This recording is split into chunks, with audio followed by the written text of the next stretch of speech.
మన హిందూ సాంప్రదాయంలో భార్యాభర్తల బంధం గురించి ఎంతో గొప్పగా చెప్పారు. అంతే గొప్పగా భారతీయులు దాన్ని పాటిస్తున్నారు. భార్యాభర్తల బంధం అనేది చాలా ప్రాముఖ్యమైనది. అందుకే వీళ్ళ బంధం గురించి చాలామంది మాట్లాడుకుంటారు. ఎందుకంటే భార్యాభర్తలు ఇద్దరు రాత్రి కలుస్తారు. ప్రతిరోజు కాకున్నా వారంలో కనీసం 2-3 సార్లు అయినా భార్యాభర్తలనేది కలవడం సహజం. రాత్రిపూట వాళ్ళు కలిశాక ఉదయం లేచి ఏం చేయాలి, ఎలాంటి పనులు చేయాలి, దీపారాధన చేయవచ్చా, స్నానం చేయకుండా బయటకు వెళ్ళవచ్చా, అలాగే బెడ్షీట్లు కానీ మంచం పైన ఉన్న పక్క దుప్పట్లు కానీ ప్రతిరోజు శుభ్రం చేసుకోవాలా, కలిసిన తర్వాత ఉదయం లేచిన వెంటనే స్నానం చేయకుండా ఇంట్లో పనులు చేసుకోవచ్చా, అలాగే ఇంట్లో తిరగవచ్చా అనే చాలా సందేహాలు అందరికీ మనసులో మెదులుతూ ఉంటాయి. ముఖ్యంగా కొత్తగా పెళ్ళైన భార్యాభర్తలైతే కొన్ని తప్పులు చేస్తూ ఉంటారు. అలాగే కొంతమంది ఇళ్లల్లో పెద్దవారు చెబుతూ ఉంటారు. కొంతమందికి అలా కుదరదు కాబట్టి అడగడానికి మొహమాట పడతారు. కొత్తగా పెళ్ళైన భార్యాభర్తలు కానీ, ముందే పెళ్ళైన వాళ్ళు కానీ ఎవరైనా సరే రాత్రి కలిసిన తర్వాత ఉదయం ఏం చేయాలి అనే దానిపై అంతగా అవగాహన ఉండదు. ముఖ్యంగా చాలామంది ఆడవాళ్ళు నిత్య పూజ చేసుకోవాలి అని అనిపించిన పెళ్ళైన కొత్తలో కానీ, లేదంటే దాంపత్య జీవితం వలన భార్యాభర్తలు కలిసిన తర్వాత ప్రతిరోజు తలస్నానం తప్పకుండా చేయాలి అన్న భావనతో పూజ చేయడం చాలామంది మానుకుంటారు. అలాగే ఉదయమే చాలామంది ఇంట్లో పూజలు చేస్తుంటారు.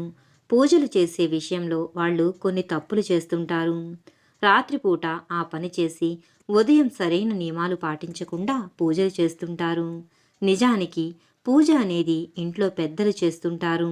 పెద్ద అంటే భర్త కావచ్చు, భార్య కావచ్చు.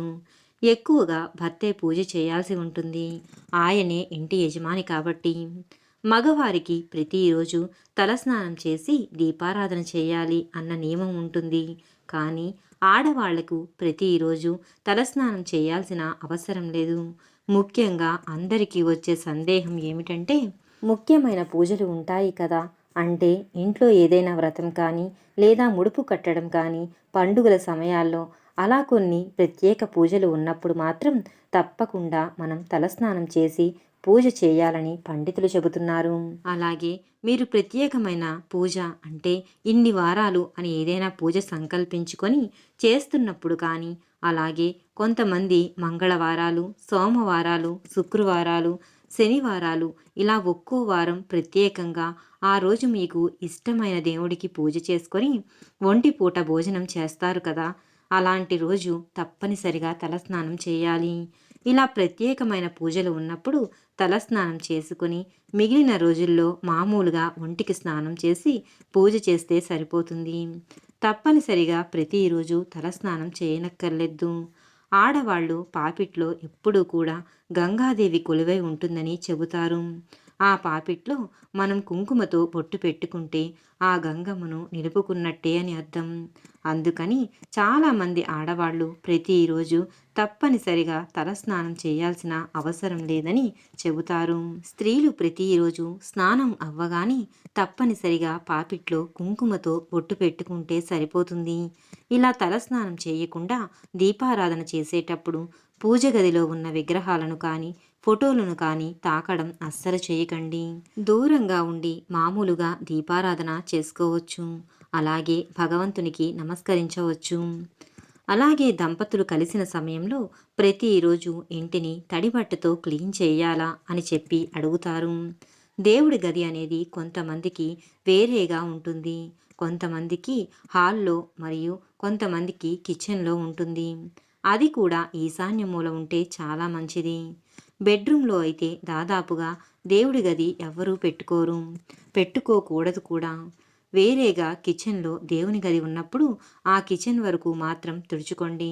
లేదు హాల్లో ఉంటే హాలు వరకు మాత్రం క్లీన్ చేసుకొని పూజ చేసుకోవచ్చు. లేదంటే దేవుడి మందిరం ఉన్న చుట్టుపక్కల మొత్తం కూడా ఒక తడి బట్ట తీసుకొని అక్కడి వరకు నీటిగా క్లీన్ చేసుకొని మనం దీపారాధన చేసుకోవచ్చు. కానీ ఇలాంటి సమయంలో ఉదయం లేవగానే మనం స్నానం చేసిన తర్వాత తప్పనిసరిగా ఇల్లంతా కూడా పసుపు నీళ్లు చల్లుకొని అప్పుడు దీపారాధన చేసి పూజ చేసుకోవాలి. అలాగే అందరికీ వచ్చే ఇంకొక సందేహం ఏమిటి అంటే, ఉదయం లేవగానే ఇంటిని శుభ్రం చేసి స్నానం చేయాలా, లేదా స్నానం చేసి ఇంటిని శుభ్రం చేయాలా అని. భార్యాభర్తలు కలిసిన తర్వాత మరుసటి రోజు ఉదయం లేవగానే అలా ఇల్లు మొత్తం తిరగకూడదు. అలా తిరిగితే దానిని మైలు అంటారు. అందుకని ఉదయం లేవగానే ముందుగా స్నానం చేయాలి. అలా కాకుండా ఇంటిని శుభ్రం చేసి స్నానం చేస్తే శుభ్రం చేసినా చేయకపోయినా ఒకటే అవుతుంది. అందుకని స్నానం చెయ్యకుండా అసలు తిరగకూడదు. మనం ఏ గదిలో ఉన్నామో కేవలం ఆ గదిలో నుంచే తిన్నగా బాత్రూమ్కి వెళ్ళి స్నానం చేసి ఆ తర్వాత మిగిలిన గదులన్నీ కూడా నీటిగా తుడిచి క్లీన్ చేసుకోవాలి. మరి అలా క్లీన్ చేసేటప్పుడు డోర్ మ్యాట్స్ని ముట్టుకుంటాం కదా, మనం డోర్ మ్యాట్స్ని ముట్టుకున్నా పర్వాలేదు. స్నానం చేసిన తర్వాత ముందుగా ఇంటిని తుడిచి తర్వాత పసుపు నీళ్లు కలిపి మొదటిగా మన పైన చల్లుకొని ఆ తర్వాత ఇంటి మొత్తం కూడా ఆ పసుపు నీళ్లు చల్లి అప్పుడు పూజ చేసుకోవచ్చు. వీలైతే ఇంటిని శుభ్రం చేసిన తర్వాత కాళ్ళు చేతులు శుభ్రంగా కడుక్కొని అప్పుడు పసుపు నీళ్లు చల్లుకొని పూజ చేసుకుంటే మరీ మంచిది. ఇంకా అందరికీ వచ్చే ఇంకొక ముఖ్యమైన సందేహం ఏమిటంటే, బెడ్ మీద ఉన్న బెడ్షీట్స్ కానీ దుప్పట్లు కానీ ప్రతిరోజు క్లీన్ చేయాలా అని. అంటే అలాంటి పరిస్థితుల్లో భార్యాభర్తలు కలిసినప్పుడు ప్రతిరోజు కూడా బెడ్షీట్స్ని తప్పనిసరిగా క్లీన్ చేయాలా అనే సందేహం ఉన్నవారికి, మామూలుగా నిత్య దీపారాధన చేసుకునే వాళ్ళైతే ప్రతిరోజు బెడ్షీట్స్ని ఉతకనవసరం లేదు. అలాగని బెడ్ మీద కూడా ఉంచకూడదు. ఆ బెడ్షీట్ని తీసేసి ఫోల్డ్ చేసి ఒక పక్క పిల్లో కింద కానీ లేదా బెడ్ కింద కానీ పెట్టేసి వేరే ఉతికిన బెడ్షీట్ని బెడ్ పైన వేసుకోవాలి. అలాగే ఇంకొక విషయం ఏమిటి అంటే, అలా బెడ్ మీద ఉన్నప్పుడు పక్కనే పిల్లలు ఉంటారు కదా, వాళ్ళ డ్రెస్ కూడా మార్చాలా అని సందేహం ఉండవచ్చు. పిల్లలు ఉన్న బెడ్ మీద ఎప్పుడూ కూడా భార్యాభర్తలు కలవడం అనేది అస్సలు చేయకూడదు. అది చాలా తప్పు. అలా చేస్తే మీ పిల్లలు చాలా నెగిటివ్ అనేది వెళ్ళిపోతుంది. అంటే వాళ్ళు సరిగ్గా మాట వినకపోవడం, సరిగ్గా చదవకపోవడం, బాగా సతాయించడం, బాగా తగ్గిపోవడము, అలాగే అనారోగ్యము ఇలాంటివి రావడం పిల్లలకి జరుగుతాయి. పిల్లలు బెడ్ మీద ఉన్నప్పుడు భార్యాభర్తలు పిల్లలు పక్కన ఎప్పుడూ కూడా అలాంటివి అస్సలు చేయకూడదు. అలా చేస్తే పాపం కూడా. అలాగే కొంతమందికి అనిపిస్తూ ఉంటుంది, స్నానం చేసిన తరువాత అంటే ప్రత్యేకమైన పూజలు ఉన్నప్పుడు ఉదయాన్నే తలస్నానం చేసి మళ్ళీ ఇంటిని క్లీన్ చేస్తూ బెడ్ మీద ఉన్న బెడ్షీట్స్ని కానీ లేదా కాళ్లతో నడిచి వెళ్ళే డోర్ మ్యాట్స్ని కానీ ముట్టుకొని ఆ తర్వాత పూజ కానీ వ్రతం కానీ చేయాలంటే ఎలా అనే సందేహం వస్తుంది. అలాంటప్పుడు ఉదయాన్నే లేవగానే మామూలుగా నీటితో స్నానం చేసేసి, అంటే సబ్బు రుద్దుకోకుండా నీళ్లతో మాత్రమే ఒళ్ళు మొత్తం క్లీన్ చేసుకొని మీరు వేసుకున్న బట్టలను తీసేసి వేరే బట్టలు వేసుకొని ఇల్లు మొత్తం శుభ్రం చేసుకొని నీటిగా క్లీన్గా తర్వాత తలస్నానం చేయవచ్చు.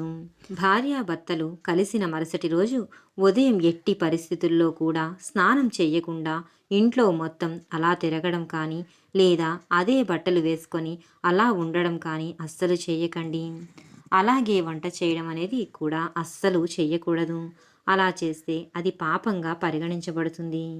ఇవన్నీ కూడా మనకు ఇంట్లో కటిక దరిద్రాన్ని తెచ్చిపెడతాయి. అందుకని తప్పనిసరిగా దంపతులు మరుసటి రోజు ఉదయం లేవగానే మొదట మనం చేయాల్సిన పని స్నానం. బయట బాత్రూమ్ ఉన్నవాళ్ళు బయటకు వెళ్ళి స్నానం చేయాలి. లేదా బెడ్రూమ్లో అటాచ్డ్ బాత్రూమ్ ఉంటే అదే రూమ్లో స్నానం చేసి ఆ తరువాత ఇంటిని శుభ్రం చేసుకోవాలి. అలాగే ఇంకొంతమంది ఇంట్లో పెద్దవాళ్ళు పూజ చేసుకుంటూ ఉంటారు. మాకు ఎలా ఉండాలో, ఏ నియమాలు పాటించాలో తెలియట్లేదు.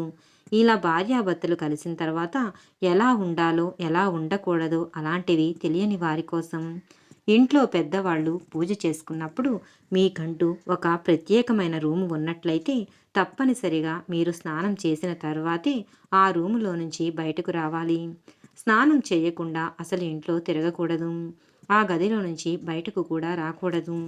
అలాగే ముఖ్యంగా చెప్పాలంటే ప్రత్యేకమైన పూజలు, వ్రతాలతో పాటు మనకి వారం మొత్తంలో లక్ష్మీ వారం అంటే శుక్రవారం, గురువారం, అలాగే శనివారం ఈ 3 రోజులు కూడా ఇల్లు మొత్తం శుభ్రంగా ఉండేలా చూసుకోండి. ఎందుకంటే ఎలాంటి మైలు ఉన్న బెడ్‌షీట్స్ కానీ, లేదంటే ఇంట్లో ఉన్న డోర్ మ్యాట్స్ కానీ ఏవి కూడా అలా లేకుండా శుభ్రంగా ఉండేలాగా చేసుకోవాలి. ఎందుకంటే లక్ష్మీదేవికి ఇలాంటి మైలు అనేది ఇంట్లో ఉంటే అస్సలు ఇష్టం ఉండదు. అలాగే ఇంట్లో నుంచి వెళ్ళిపోతుంది కూడా. ఇక ప్రత్యేక రూము ఉన్నవాళ్ళు ఉంటే పర్వాలేదు. అలా కాకుండా కలిపి ఉండి లేదా స్ట్రైట్‌గా పోర్షన్స్ ఉన్నవాళ్ళు తప్పనిసరిగా కూడా ఈ 3 రోజులు ఇంటిని శుభ్రంగా ఉంచుకునేలాగా చూసుకోవాలి. మాంసాహారం తిన్నప్పుడు కూడా మరుసటి రోజు మీరు మామూలుగా దీపారాధన చేసుకోవడానికైతే తలస్నానం చెయ్యనక్కర్లేదు. మామూలుగా ఒంటి మీద స్నానం చేస్తే సరిపోతుంది. ఇదండి భార్యాభర్తలు కలిసిన తర్వాత ఇంట్లో నిత్య పూజ చేసుకునేవాళ్ళు పాటించవలసిన చిన్న చిన్న నియమాలు. వీడియో నచ్చితే లైక్ చేయండి, షేర్ చేయండి, తప్పకుండా సబ్స్క్రైబ్ చేయండి. Thank you. నమస్కారం.